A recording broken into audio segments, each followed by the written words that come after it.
How are you feeling? You got John Riggs here talking about some awesome games I've been playing recently on the Nintendo Switch. One of the games on this list is actually going to be an import too. That will probably never come out in America. And just to make it fun and interesting, every game on this list is going to remind me of another game I played where it's just like, oh, if I liked that game, I know I'm going to like this game. So watch out for the games that are coming up and try to think if you can guess what game I think it reminds me of. We just had E3 a little bit ago, going through Gamescom as we're filming this right now. There are so many great games that are coming out soon, but there's some awesome games right now, so we better play the games now to get us ready for the games that are coming out later on this year into 2022. 2022, that sounds right. And the best part is, all these games are on the Nintendo Switch, the perfect travel system of choice. It's no secret, I love to travel. I attend video game conventions whenever I can. Southeast Game Exchange was awesome, Retropalooza Houston. Looking forward to Retropalooza in Arlington, as well as Midwest Gaming Classic later on this year. And I'll be at VidSummit, which is going to be a fun time too. Hopefully you're going to VidSummit as well. And to make my experiences in traveling quicker as I go to some conventions, it makes it super cool. I mean, yeah, I attend these conventions to sell stuff, pretty cool. But if you're traveling with your Switch, you gotta check out the Fixture S1. Now, I've shown this off in a video before, and these carrying cases are now available. Check out the links below. I mean, let's be honest, Joy-Cons suck, right? The cool thing with the Fixture is it attaches to your Pro Controller, and with the fully customizable screens, you can have it back here if you want. You can have it like over it. I usually do about like that when I'm like playing because I have my arms on my lap and everything. That's going to be a pretty good look for me. And Super Hiking League DX, definitely a game you want to check out. You see, we're not even into the meat of the video yet. I'm already making recommendations of great games. I mean, it literally just attaches to your Pro Controller. And it's custom made, so it actually slides into place where the Switch has its little things on the side where the Joy-Cons go. So it's not like it grabs it and hopefully doesn't slip out. I mean, it's actually custom made for your Nintendo Switch. And both the device and the carrying case. And the carrying case also has a sleeve for, a little pocket for headphones, a little area for Switch games as well. Both are available through Amazon and FixtureGaming.com. In fact, if you want to save $5, go to FixtureGaming.com. Use promo code RIGGS, you'll save $5. I mean, we already talked about Super Hiking League DX just a little bit before, but if you haven't checked this game out, man, listen, this is like, it's a two-player. You gotta climb up the thing as fast as you can, grab the gem before the second player does, and it's best of 2 or 3, lots of different levels, pretty exciting. At first, I was just like, I'm never gonna get past this level, and then when you do, it has such a feeling of accomplishment. This game does remind me a little bit of Ice Climber, as if Ice Climber was good. Because the original Ice Climber is a game I'm not a big fan of. But Super Hiking League DX, super fun game, definitely want to check it out. Witch Spring 3 Refine is a game that just came out a little bit ago, and I've been having a little bit of fun with this game here too. It is a chill RPG. It is not going to be a game that you have to super strategize. It's not going to be a game where you have to remember where all these things are.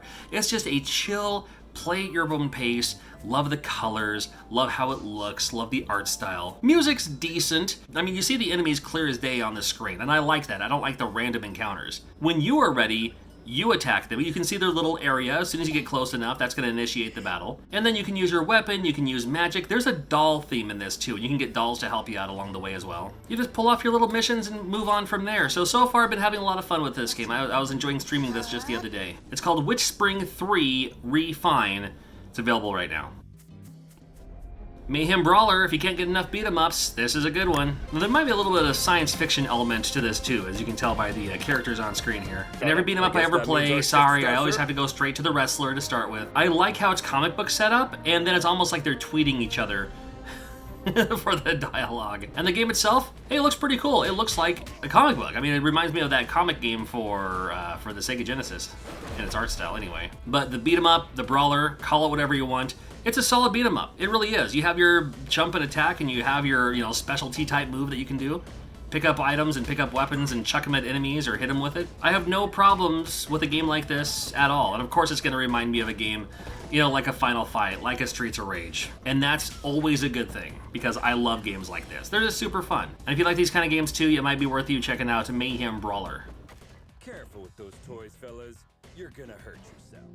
This game caught me by surprise. I saw this during the Nintendo Indie Showcase, the Indie World. It's called Islanders. And it's literally you build your island. It's like an island sim. I don't know what you would call this. But you choose which thing you want to build. And then depending on where you build it on this island, you have a very small area of land to choose from to build your area. That's where you get points, in a way. And you have to strategize because where you put items down, if you put it near a statue, if you put it near this, if you put it near that, it might grant you more points On the flip side, if you put it near something else, it may take away points too. So you have to strategize on where you can build things to get the most points possible. And then when you reach your point quota, then that's when another thing will open up, where you can put more things down on the island. And you just keep building and building from there. And it's really fun. It's really fun to strategize. After a while, you do have the option to move to a new island to start fresh with new things and everything, especially if you run out of room. Of all things, this game reminds me of the town building element from ActRaiser. And I loved ActRaiser. And this game, it's also just a super fun, just a chill game. It's just a relaxing game, no stress. I was surprised myself. I mean, seriously, they literally, I'm going to be honest with you, they literally sent me a code for this game after that indie showcase, the Indie World, and like, hey, here's this new game coming out, just go ahead and check it out. And I will check out any game that comes my way. Give me, if someone passes me a code for the Nintendo Switch, I'll look at it, I'll play it. But man, I didn't know it was going to be this good. I'm so glad I did.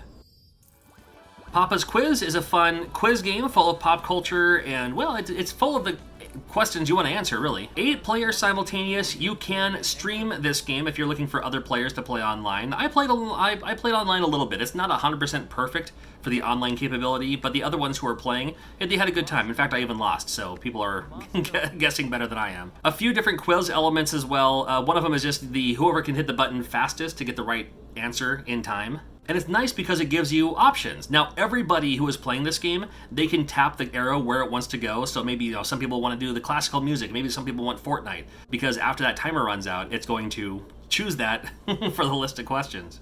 You can play this game one player, as I'm capturing this footage right here. And there's other elements too. Like later on, there's one of the quizzes is it reveals part of the picture at a time. Another one of the quizzes is it cycles through photos and you have to push the button on the right answer. So stuff like that. It does remind me a lot of Buzz Master Quiz that I think it was on PS2, but I played it mostly on PSP. So if I'm going to compare this game to anyone else, of course you could always say Jackbox as well, but Buzz Master Quiz is what it reminds me the most of. We have a Doctor Who game. Doctor Who, The Lonely Assassins. If I wasn't going to get a copyright strike, yes, it is playing the Doctor Who theme in the background. So now in this game, it may not be what you're thinking. It's one of those games that plays like a cell phone game. Like, I wouldn't be surprised if this was also on a cell phone game, like a mobile game. But it's one of those games that plays like as if like, hey, I found this phone and now I have to unlock the clues. And what's going on with this thing? I'm going to have help from someone else, from an outside source to find out what's going on. It's one of those kind of games. And I kind of like these kind of games every once in a while. There's a little puzzle element to it, a little suspense, a little thriller element to it too. A little sleuth cracking to find out what's going on and what's where. And when you solve clues or solve riddles and all that, you feel like super smart. Man, I don't remember the name of that game. I had another game on the Switch that played like this. It plays like any of these mobile games, as you're seeing here, but there's a couple of them on the Switch, one of them in particular that I really liked, about a missing girl, and then it just got weirder and weirder. What was that game called? If you remember what it's called, let me know in the comments. Oh, it's gonna be that time where I ask you to subscribe. But the good news is, if my channel sucks later, you can unsubscribe, huh? Make sure you're subscribed. We got Dog World, there you go. This is what Dog World looks like at the very beginning anyway. And then once you break free, you're going around shooting things. This is not quite the game I was expecting, but when I saw this, I was like, ooh, looks like Gato Robo. Gotta check that out. And I like it so far. I haven't played a whole lot of it yet, but I do like what I've played of it. Running and gunning, and you can like slide to jump farther and stuff like that. It is called Dog World. I'm hoping I'll see a dog soon. But quick early look at what I've been playing on this. I had to check it out. And since I'm checking it out, I thought you would check it out for a second too. And yeah, if you played Gato Robo, it looks like that. I don't know if there's a thing. Well, I could look it up. Lateralus. Oh, also known for Hollow Knight. Well, that's cool. Oh, Gato Roboto, not Gato Robo. Gato Roboto. Sorry. Anyway, there you go. It's Dog World. On the topic of dogs, this game is called B-Arc. Yeah, it's like bark. Bio-Interstellar Arc. That's B-Arc. And your characters are, believe it or not, dogs. Of course it's called Bark. Hey, give me that side-scrolling space shooter anytime. This game is pretty neat so far. I mean, it looks like what it does. I don't need to, I mean, you can see it, right? Firing goes, the character I chose anyway, the firing goes is, it's automatic. Like you just keep firing until you like let go of the button, and then it charges up a shot, so you can use that to your advantage to just, kill off a whole bunch of enemies all at once. Make a straight path for you if you need to. Pick up upgrades and items along the way too. Gotta love it. It's just, it plays like every one of these kind of games. You want to see Gradius? That's fine. You want to see Parodius? That's fine. You want to see Cotton? Perfect. Yeah, it plays like that. And I'm all for it. Love the bosses at the end of the stages too. If you're looking for a new shooter with some fun and 4 players simultaneous, check out B-Arc. That's right, 4 players simultaneous, my goodness. Now this one blew my mind. It's the Puzzle and Watch Collection. It is not the licensed Nintendo Game & Watch stuff. but it's someone as if they made these devices, but it plays on a Nintendo Switch screen. I thought that was pretty cool. It even has like you can check out the boxes and unbox them and everything like that. And then the devices themselves, well, I mean, it actually kind of plays like it. I'm just gonna show you one of them, just one of the puzzles here. It's one of these things where you have to like, kind of black it out or whatever, but yeah, you can see like whatever's there won't be and whatever won't be is there. Kind of just move around like that. These are a nice refresher game. I like having these games on my Nintendo Switch in between other games. Maybe I'm really playing one game and then I'm really playing another game.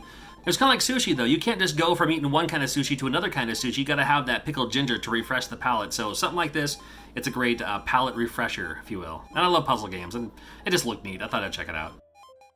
And the final one is an import. They made a Crayon Shin-chan game for the Switch in Japan. I had to look it up here. It's Ora to Hakase no Natsuyasumi. And then it says basically a 7-day journey that doesn't end. This game reminds me a lot of as if Animal Crossing was in Crayon Shin-chan land. Now, I don't think anybody's a bigger Crayon Shin-chan fan than I am. I used to have these VHS tapes from Kiku TV, because in Kiku TV in Hawaii, they would play the show in Japanese with the English subtitles. I wish I still had those VHS tapes, and if anyone does, please let me know. I'd love to see Crayon Shin-chan. There's a couple of them online, but I need those. I need a lot of them. If you're curious to know how I got this, you can create a secondary profile on your Nintendo Switch. Just give it some random Japanese address. And when you access the eShop, you can grab Japanese games. You will need like Japanese eShop points that you can purchase through like eBay and stuff like that too. It's super easy to do. But it's just, just so cool to see Crayon Shin-chan on the Nintendo Switch. I think it looks pretty cool. And it's just another kind of just chill, fun game. I don't know what's going on. I don't know Japanese barely at all. But the fact that I can, still move around and, catch the butterflies or catch the bugs or, pull plants or something like that. It's just, it just looks cool. It looks like Crayon Shin-chan. Loved it. I'm always looking for new recommendations. What do you recommend in the comments below? And if you're looking for more indie titles, more eShop titles for your Nintendo Switch, I've done a ton of other videos that are based just on those kind of games that no one else is really talking about. So make sure you check those out and we'll see you soon.